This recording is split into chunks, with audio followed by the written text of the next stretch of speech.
Welcome back, everybody. I hope you enjoyed the great dialogue and conversation with the experts we have around the room. I think we'll talk about this later too, but it's super important to remember that there's QR codes, and joining those communities of practice will allow for you to, it's basically, ask an expert anytime you want. So you're able to kind of log into LinkedIn, request, hey, how do you do this? Or what would be the appropriate way to manage that? What should I do in this situation? And get an expert response from the community or from the SMIG leader. So definitely take advantage of that. I think it's an awesome kind of free opportunity that we give. So next, we're going to spend a few minutes thinking about what's stopping us, looking at it from a different perspective. So we learned a lot yesterday about creating a zero defect roadmap, about looking at what a zero defect company would look like, how all of our lives would be different, our customers, our regulators, our families, ourselves, our day-to-day jobs would be different. This morning we learned a lot about the reference manuals, how the different tools work together as a system, and in total can create a zero defect factory, but we're still not there. And these have been out for a year or two or even 3 in some cases. Why aren't we there? What is stopping us from getting there? I think we have to think about that and get to the root of what is stopping us. So, important, thinking about some enablers for success. So there is, we have worked to align the 13,100 specification with the industry requirements so that it's very simple and clear to walk through what are the requirements, what are our expectations, and then how do we get there. Now that doesn't mean it's easy to implement, but it's fairly straightforward to understand. We come around to these types of forums and have all of the past forums and events on our AESQ website to be pulled at any time to review.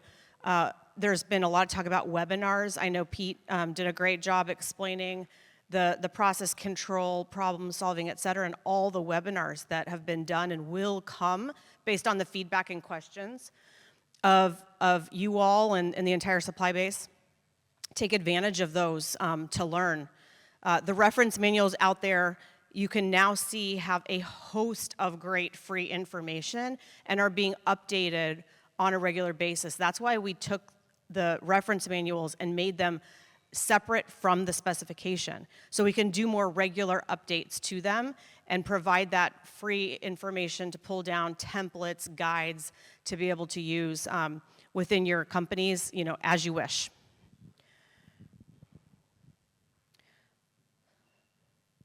So as we think through, and we know all that, right? We all know all that. Think through, so how do we get from here to there? We're going to do a little exercise within your table again. It's not going to be very long. It's going to be about 10 minutes or so. But really thinking through what's stopping us. If you get down to the root of it, is it due to, think about what people say, what people are told or have told you many, many times, what you think yourself. We talked about creating a movement, is if we're not energetic about it and we don't think it's possible, no one around us is always going to think it's possible either. People are thinking different things, maybe what's in it for me. I don't really see a path. There's no way our company can do it. Maybe somebody else who has a lot more resources or has a different leadership can get there, but I don't think we can. So really sit and think about, what's stopping us.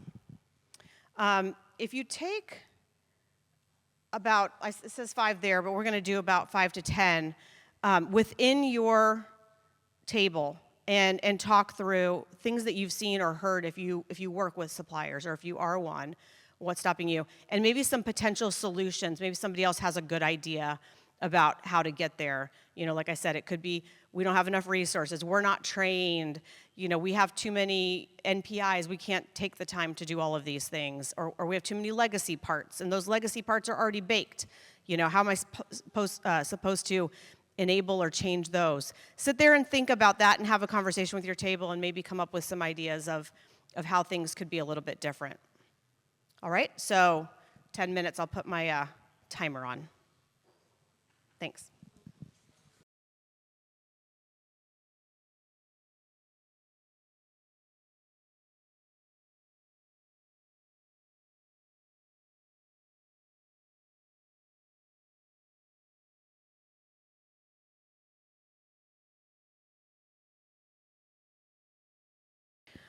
All right.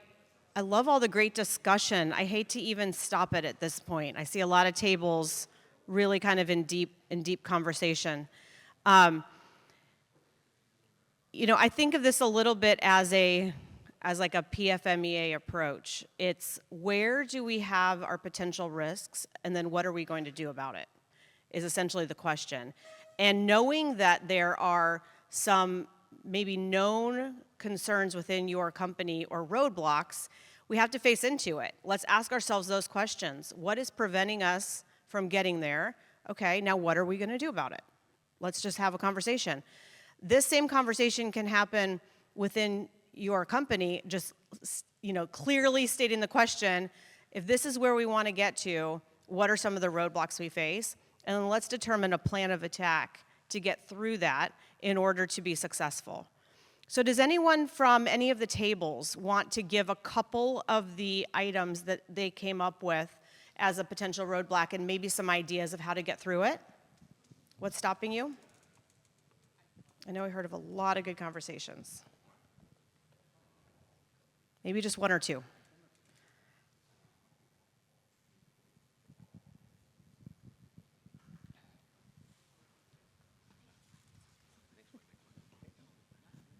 Hello. Hi. I think it's very important that the customer and the producer team up when they want to do this, because it will drive the need for extra resources. So, especially when it comes to the legacy part. Oh, sorry. I'm just not a little worried closer. about the MPIs. It's more the legacy parts that has the same people doing that part for years, perhaps. And if the customer, what at least we have experienced, they're also low on resources, so they're not able to do all the changes that we want them to do or to treat them frequently. So if we kind of team up and do it together and decide, okay, we focus on this part now, that could help. So yeah, being very, very specific and focused of where to work. Yeah, because I don't think the customer can help us with everything at once. We need to prioritize, and if the changes take 18 months or 12, as it often does, then it's not you're not get that much motivation to actually start the big change if you know you won't see any results before it's 18 or 24 months, perhaps. Yep, thank you for that. Yeah, to achieve a zero defect, especially on legacy parts, we don't need to work on parts that are already running well. It's really about focusing on where do we have the problems, and then where do we need to collaborate together and bring in the expertise of both the customer and the supplier in order to accomplish the goal and tackle the problem. Open dialogue. Anybody else? Hi. Many times we face the resistance of the change. We did for many years same things with good results, and if we want to go to the next level, there are people saying, well, why to do that? In addition, the cost of the training or consultancy can be an impact. In the same time, we don't see the results immediately. As the other speaker said, we'll see it in a year or two or even more, depends on the organization. These are the main things that will create resistance and not success in implementation of these tools. Really good points. With persistence, we succeed. Yeah, really good points. And I think that those are some things we can tackle together. We're in the same situation. I'm sure those points were very similar to others around the room, is we're all facing into some of the same things, maybe slightly different, but basically the same things. Maybe some of those.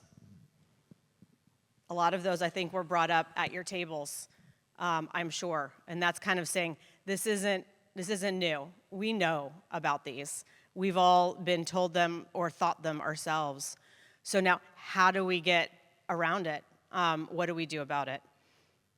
And I think the conversation about collaboration, communication within your business and with your customer on what's important and how to get there, and knowing that there is a path to take. I heard training. You know, if we got anything out of the last session, it's that there is a lot of training material free and available to you because we know that. There's also some really good training material that's not free, but a very good price that gets you, trained within your companies. And you have to determine at what level are you and what do you need. But the goods are there to put together to get you to be where you need to be. And then I'm sure your customer is willing to come and do some on-site training, conversations, and working with a particular PFMEA on a part. You just got to ask the question. So I think it's interesting that it's beyond our responsibility. We've done that before. It didn't work. I think another thing is we've seen where maybe you've done an APQP, and you still have defects after you produce. Well, how is that possible? If I did APQP, I'm supposed to have 0 defects. We'll go back and take a look at the deliverables. How did they go? Did you spend enough time on each? Was it something where you did maybe a few of the deliverables and not all? Let's not throw the baby out with the bathwater, so we say in the US, is think through, what did fail in that process to be able to fix it for the next time. Because you may still have defects, but it's much, much less than if you had not done APQP and the deliverables before. So really have that context in mind.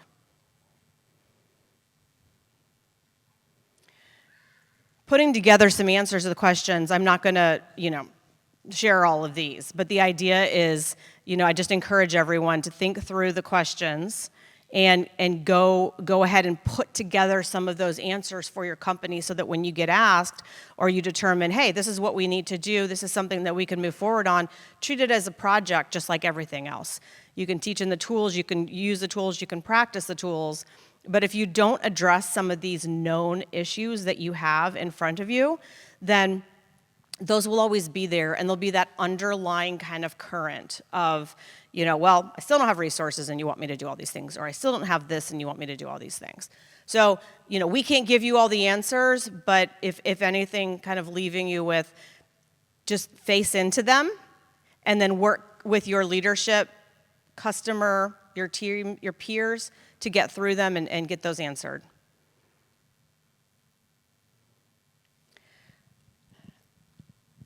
When working with your teams, it's really, really important to understand the change curve. You are putting something forward, or something's being put forward towards you that is different. And you might have been making a part or working in a shop or owning a certain area of your business, even your role. You know what to do, when to do it. You've been doing it for 5-10 years. You feel very confident in your tasks, in your abilities. I am the quality manager. I know exactly what's going on in this shop. I think we do a fine job. Why are you asking me to do something different? I feel offended, right? Well, everyone is at a different stage when you're going through a change and facing into it at a different level. So you may have read a lot of material, taken some training, gone to some supplier forums, and you come back ready to go. You're excited, you're pumped, and you have this roadmap in place now that we created yesterday. It's time to go. Well, you're going to go back, and some people are still going to be maybe in the informed pessimism state, right? You start out as uninformed optimism. We call it the honeymoon phase. It's going to be great. We're going to have 0 defects. Life is good. We drew our drawings of happy families and people and customers and regulators, and we're all just kind of sitting around with our feet up, listening to music, relaxing. Well, there's a lot to do between now and then, but it is good to have that future state. Moving through the change curve, then you have your informed pessimism. So now you've kind of started to learn, and you're like, whoa, this is a lot. This is a lot ahead of us.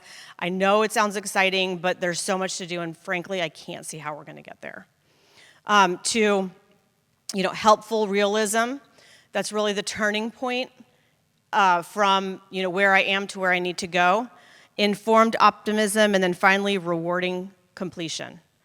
So, thinking through where are you on this curve, where are your teams, because this is change. It's changing from what you are doing today to what you need to be doing tomorrow. And meet people where they are. You can't expect somebody else to be as knowledgeable as you if they aren't familiar with zero defects or APQP. You can't assume that your team or your leadership is as far along in this journey as you would like them to be. So when somebody comes back, you run home and you're like, this is what we're going to do, it's going to be great, and they kind of come back to you with concern, with maybe frustration. This is another thing you're asking me to do. I'm already really, really busy. Think about that, is that it's not personal. They just aren't where you are on this journey. How do we get them there?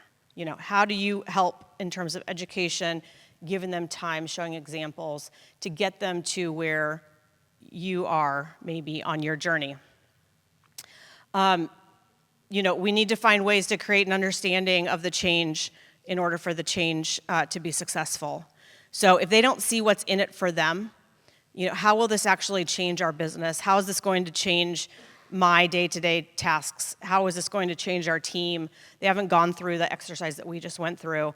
You could do that. You can take all of this back and maybe do that with your teams. But if they can't see what's in it for them, they're not going to want to be on board as much as possible. We saw the first follower video, the TED Talk yesterday, is that you really need to start building that guiding coalition. You need to start building that team that's ready for it, like you want to be. And then, like I've said before, it's our role to get our teams there. Maybe you didn't sign up for that when you first started your role as quality leader. It was the person before you did the job a little bit different.